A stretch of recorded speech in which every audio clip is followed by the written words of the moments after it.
विपक्ष के विजय चौक मार्च में कांग्रेस की सांसद फूलो देवी भी शामिल हुई। फूलो देवी ने बताया कि मार्शल ने उनके साथ धक्का मुक्की की, जिससे उनको कई जगह चोट लगी है। आप देखिए, आप थोड़ा शांत रहे तो हम बोल सकते। थोड़ा पीछे हो जाएं सब, प्लीज। रिक्वेस्ट एवरीबडी, यहाँ माइक छोड़िए, यहाँ माइक छोड़िए, यहाँ माइक छोड़िए, यहाँ माइक छोड़िए, यहाँ माइक छोड़िए।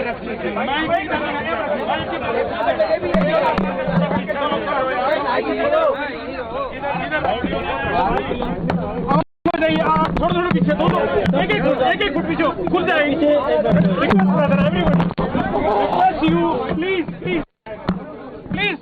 अपना माइक छोड़िए, थोड़ा पीछे होइए भैया, आप पीछे होइए प्लीज। तो राज्यसभा में सभापति और उपराष्ट्रपति वेंकैया नायडू से मुलाकात करने के बाद मल्लिकार्जुन खड़गे आपको यहां नजर आ रहे हैं। आपको बता दें, तमाम नेताओं ने मुलाकात की है और वेंकैया नायडू से विपक्ष के तमाम नेताओं की मुलाकात के बाद अब यहां पर मीडिया से संवाद करते हैं। पार्टी के सभी लीडर्स, उपराष्ट्रपति जी को, जो हमारे राज्यसभा के चेयरमैन हैं, उनसे मिले और उनको हमने एक मेमोरेंडम पेश किया और उसमें ये बात सारे पार्टियों की नेताओं ने और हमारे सीनियर लीडर शरद पवार जी ने भी, हम सभी ने मिलके जो सदन में घटनाएं घटी उसके बारे में उनको विस्तार से बताया, क्योंकि उनको जो मालूमात मिलती है या जो भी इंफॉर्मेशन मिलता है वो एक साइड नहीं होना, तो इस वजह से हमने खुद मेमोरेंडम लेकर सभी लोग पहुंचे। हम धन्यवाद करते हैं उपराष्ट्रपति का कि उन्होंने समय दिया, हमारी बात सुनी। लेकिन उसमें यही बात हमने कही है कि सरकार ने जितने बिल गड़बड़ी में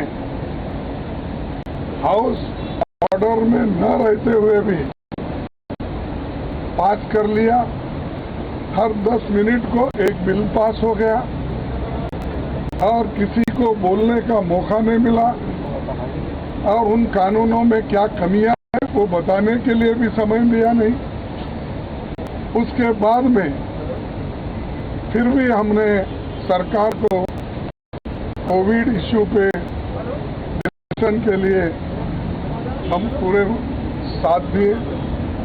उसके बाद में जो कॉन्स्टिट्यूशनल अमेंडमेंट बिल था उसके विषय में भी 6 घंटे तक सविस्तर से हमने बात की। सभी पार्टी के लोगों ने भी बात करके सरकार को इस कॉन्स्टिट्यूशन बिल को फुल सपोर्ट किया और जब फुल सपोर्ट हमने किया, मकसद यही था कि पार्लियामेंट स्मूथली चले, डेमोक्रेटिक तरीके से चले और सब मिलकर यूनानिमसली पास करने के लिए जो करेंगे वो उसका मैसेज जनता तक पहुंचे, वही हमारी मंशा थी, वो हमने किया।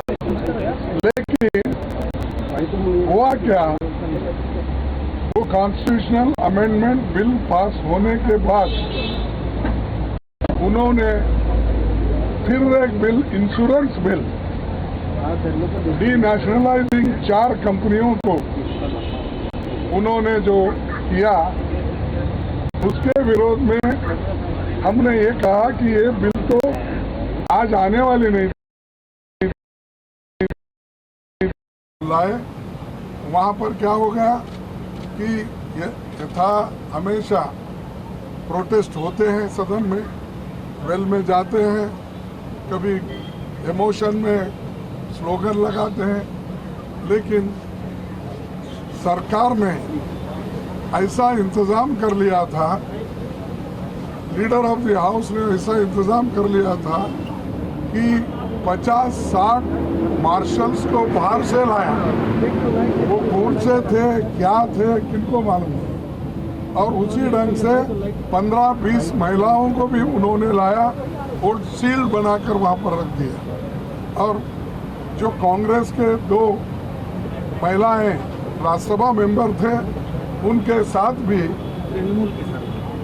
और तृणमूल और कांग्रेस के छाया वर्मा और हमने नेतम उनके साथ भी वो हुआ। इसीलिए हम ये चाहते हैं कौन लाए वो बाहर की फोर्सेस को, किसने इजाज़त दी और इतने संख्या में सदन में आने की क्या ज़रूरत थी। तो ये इसका कारण कौन है, किसने ये किया है, क्यों किया है, और अपोजिशन को बदनाम करने के लिए ऐसी चीज़ें अगर सरकार करती गई और बाहर मीडिया में एक इम्प्रेशन देते हैं कि हम हाउस चलाना चाहते हैं, अपोजिशन पार्टी नहीं चाहती, लेकिन वो अंदर जो होता है वो किसी को मालूम नहीं होता। जो वो प्रेस ब्रीफिंग करते कहते हैं वही बाहर आता है और वही छपता है। इसीलिए हम आपको क्लैरिफाई कर देते हैं कि सदन में जो चला वो अनडेमोक्रेटिक था और ख़ास करके गड़बड़ी में जो इम्पोर्टेंट बिल्स उन्होंने पास कर ली वो भी अच्छा नहीं था।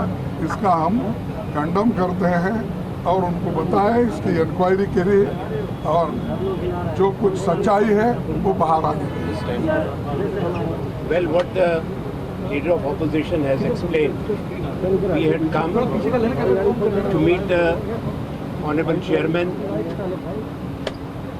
the road leaders of the opposition parties, to convey our strong protest over what happened in the house yesterday. The government has violated every understanding that it reached with the opposition,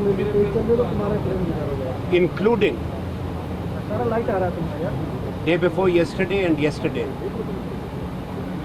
that the House will discuss the constitutional amendment in an orderly manner, which the opposition had promised and we delivered. It will be discussed and voted upon unanimously. After that, the House was to be adjourned. House was not adjourned. What happened yesterday was unprecedented, shocking, and an assault on the very dignity of Rajya Sabha and the institution of parliamentary democracy, when you had not the watch and ward staff marshals, but people entirely unknown to us in plain clothes who used force without any provocation. I am repeating, there was no provocation from any opposition member, and including women members who were manhandled and they fell down. This action yesterday on the part of the government to brazenly push through the legislation. The government may claim that they have passed so many laws, but was that democratic? Was there discussion? Was there a consensus on the passage of those laws? The answer is no.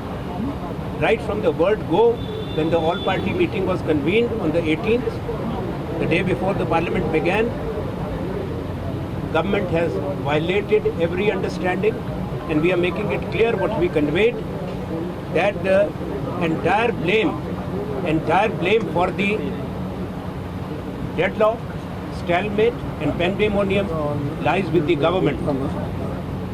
Opposition is united and we remain committed to continue our fight, and that's what we have conveyed. Sir, while you are talking about the marshals being brought in the House of the Parliament, there is a new video that has been now... Ram Gopal ji और हमारे professor जी दो minute. नेताओं ने कहा है उससे अपने को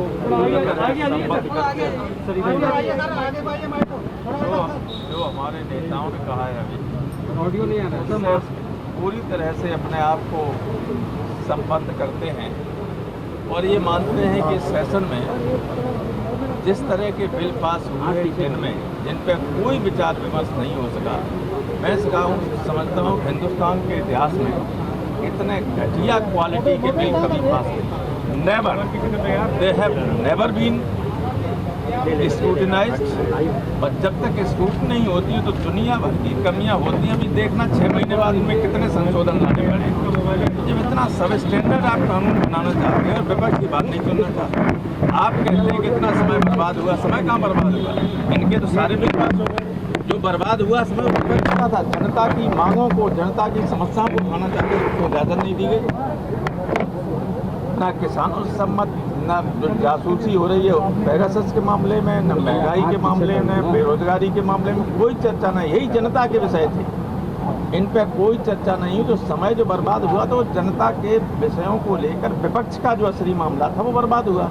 इन्होंने तो सब अपने बिल पास करा, इनको तो कोई हक ही नहीं कहने का कि समय बर्बाद हुआ। इनको कुछ बहुत आराम था, उनसे सीधे बिल पास। आपको किसी को नहीं मालूम बिलों में क्या है, कहाँ आपकी गर्दन काट रहे हैं, कहाँ बीमा कंपनियों का निजीकरण करके लाखों करोड़ जिनकी संपत्ति है वो निजी हाथों में दे रहे हैं। लोग तो ये कह रहे थे कि ये उस दिन कल इसलिए लाया गया क्योंकि देश के 2-3 बड़े पूंजीपति कह रहे थे आज ही पास कराओ, पर अभी आज पास उन्होंने लोगों को मार दिया। शुक्रिया। मेरे तमाम साथी सब कह चुके हैं। सिर्फ इतना कहना चाहता हूँ कि आज हम माननीय उपराष्ट्रपति जी के पास सिर्फ इसलिए आए थे कि हमारे सदन की गरिमा और प्रतिष्ठा उनके हाथों में है। अगर उस सदन की गरिमा और प्रतिष्ठा पे आघात पहुंचता है तो वो हिंदुस्तान की आत्मा पर आघात है। कल जो कुछ सदस्यों के साथ हुआ, बल्कि मैं यूं कहूं, इस बार शुरुआत के दिनों से सरकार का अहंकार और गुरूर इस तेवर पर था। 7वें आसमान पर उन्होंने जनता की आवाज नहीं सुनी, चाहे कोविड मिसमैनेजमेंट हो, बेरोजगारी का मामला हो, महंगाई का हो, किसान कानूनों की वापसी का हो या पेगासस का हो। अगर जन सरोकारों पर संसद में बात नहीं होगी, मुझे तो कहीं ना कहीं लग रहा है कि प्रधान। तो पेगासस महंगाई के मुद्दे पर कोई चर्चा नहीं हुई, ये आपने सुना अभी विपक्ष के नेताओं को। मल्लिकार्जुन खड़गे और सभी विपक्ष के नेता मीडिया से बात करते हुए राज्यसभा के हंगामे पर 2 बजे तक बताया गया है कि ये पूरी गतिविधि देखने को मिलेगी। 4 केंद्रीय मंत्री दोपहर 2 बजे प्रेस कॉन्फ्रेंस करेंगे और प्रेस कॉन्फ्रेंस करके इस बारे में जानकारी दी जाएगी। उपराष्ट्रपति के साथ मंत्रियों की मीटिंग अभी भी चल रही है और विपक्षी दल के नेताओं को आप सुन रहे थे, जिसमें कहा गया मल्लिकार्जुन खड़गे की ओर से कि विपक्ष को बदनाम करने की सरकार साजिश रच रही है। बार बार बाहर आकर ये बोल रही है कि विपक्ष सदन को चलने नहीं दे रहा है, जबकि ऐसा नहीं है। हम मुद्दों पर बात करना चाहते हैं, बल्कि सरकार उससे जुड़े सवाल का जवाब नहीं देना चाहती।